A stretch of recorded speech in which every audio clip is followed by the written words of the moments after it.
Good afternoon, friends, colleagues. Happy Chinese New Year to you. Thanks so much, John, for the introduction. And over the next 15 to 20 minutes, I'm just going to share with you some key points in asthma management in children, but taking you away from the medications part of it. We've heard so much about the choices in medications in many asthma talks in the past. We've also emphasized a lot on inhaler techniques, a choice of inhaler devices and all those other things. Those are very important. But today we're going to talk about the non-pharmacological part of management.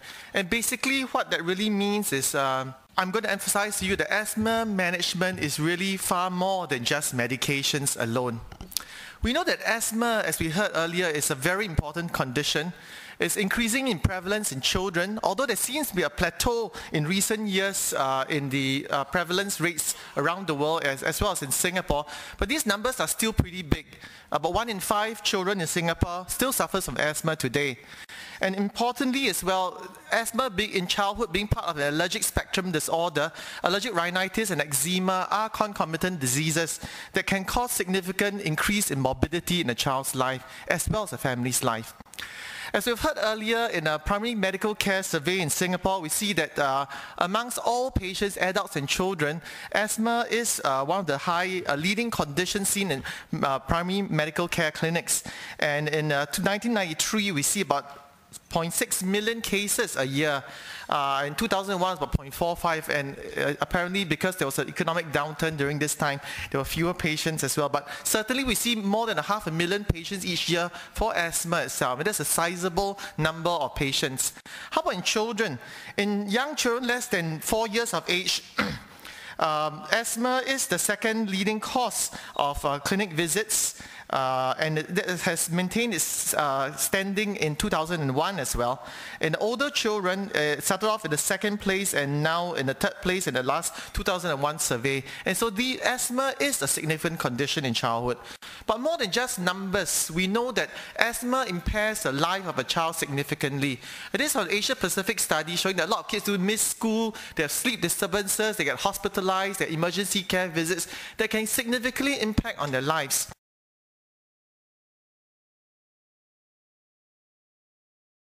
We know overall the impact of asthma is very wide, far-reaching, not only in economic costs from direct and indirect expenditure, the social cost of it. I mean, we may say inability to participate in sports is small-time things, but in a child's life is a significant thing. Well, you're not like one of the other kids, you are a freak basically, and kids are unkind really. I mean, in many ways, they tease each other, and if you can't eat this, you can't do that, you can't even go for PE, you're seen as different, and being different as a child is not a good thing, all right? Intangible costs like stress, anxiety, fear in the family, the extended family and everybody does impact a lot on the life of the family itself. Childhood asthma management stats we know involves, first of all, a good diagnosis, medication choices, proper allergen and trigger avoidance, and very importantly, the education and monitoring. And this is a part I'm going to emphasize a lot about today. So what do we really want to achieve when we actually talk about education and monitoring? Really, the goals of asthma management. You know, today we still do not have a cure for now, but we want to control, and we can control asthma so that almost all children can achieve all these objectives. No symptoms, no serious attacks, little use of reliever medications, a very productive physical active life, and near normal lung function. And this is the part of it which sometimes we overlook. Simple as it is, as basic as it is, but we do not emphasize enough of this. But it takes a lot of time to achieve this particular aspect of it, to look into how productive, how physically active they are in their lives. We know that sports and physical activities is a normal part of childhood. And you don't see a child that's not running around, not playing games or sports, you know. So we must achieve a normal activity level, sports, diet, psyche in a child as well. Because exercise is important for the health of a child, not only physical health, but mental health as well. And we know from fact that, you know, Olympic athletes, a lot of them do have asthma. So why can't a little kid with asthma go for PE, you know? So we need to make sure that children live normal lives, just be one of the other kids and don't be different. So participation in sports, encouraging them to is very important. There's also evidence in the literature telling us that there's a correlation between obesity and asthma.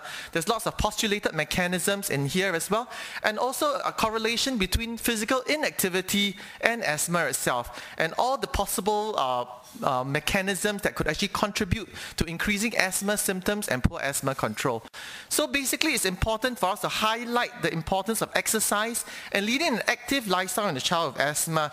And we need to encourage physical exercise and not to encourage excuse of physical exercise classes.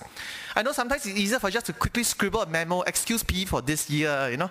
It's harder for us to sit with the child and explain to the parents that your child can do this, should do this. You're not the head, yeah, but go home is coconut, basically. They will not do anything about it. So you need to make sure that they actually do get into it. Next thing is appropriate trigger avoidance. No, as parents, we know that we tend to overdo things. When somebody tells you that this is good for your child, you do a lot of it, right? A lot of hearsay, advice, folklore beliefs, this is good, that is bad, do this, don't do that, you know. And as parents, we tend to want to do what's best for our kids. And we want to do more of the good things and too much of the good things sometimes. But sometimes it's, wrong and inappropriate advice can lead to very unnecessary avoidance measures and unnecessary restriction in lifestyle. And sometimes we as doctors, we also partake in this wrong advice, and we tell them what we believe in our folklore, traditional beliefs, don't drink cold drinks, don't do this, and things like that. And we actually perpetuate this mistaken notions, basically. So it's very important. Food is a very basic thing, and kids love ice cream, of course, cold drinks, aerated drinks, and things like that. But not dog meat there. It's just the ice cream I'm highlighting, not the dog meat. Anyway, it's important to bear in mind that food allergy doesn't cause respiratory symptoms alone. Okay, it's very rare for them to have cough and running nose from food allergies itself. There usually will be other manifestations like cutaneous or gastrointestinal symptoms. And it's important that food allergy as a trigger for asthma is actually not as common as generally believed. Food allergy, though more common in children, we need to do proper evaluation before we advise it. Gold standard is a double-blind placebo-controlled food challenge, which is very difficult to do. But I think you should actually attempt to do proper evaluation before you advocate avoiding foods in a child's diet. As innocuous as it may seem to you, it can have a great impact on the family. Sometimes they'll tell you that, yeah, we've gone through this whole panel of tests, and the test tells us I'm allergic to wheat, onions, garlic, peanuts, everything under the sun, basically. It's very important to bear in mind that inappropriate tests can lead to very unnecessary avoidance measures and unnecessary restriction in lifestyle. Can you imagine if the child is not able to eat garlic, peanuts, onions, and everything? The whole family would not be eating it as well, So, and also very important, improperly done tests can lead to false positive, false negative results. And unfortunately, we do see a lot of tests being done in the market today. And you really follow the guidelines of the American Academy of Allergology and Immunology. They tell you that lots of these tests which are really unproven, like IgG tests, intradermal provocation tests, cytotoxic tests, electrodermal tests, kinesiology, and all these other things.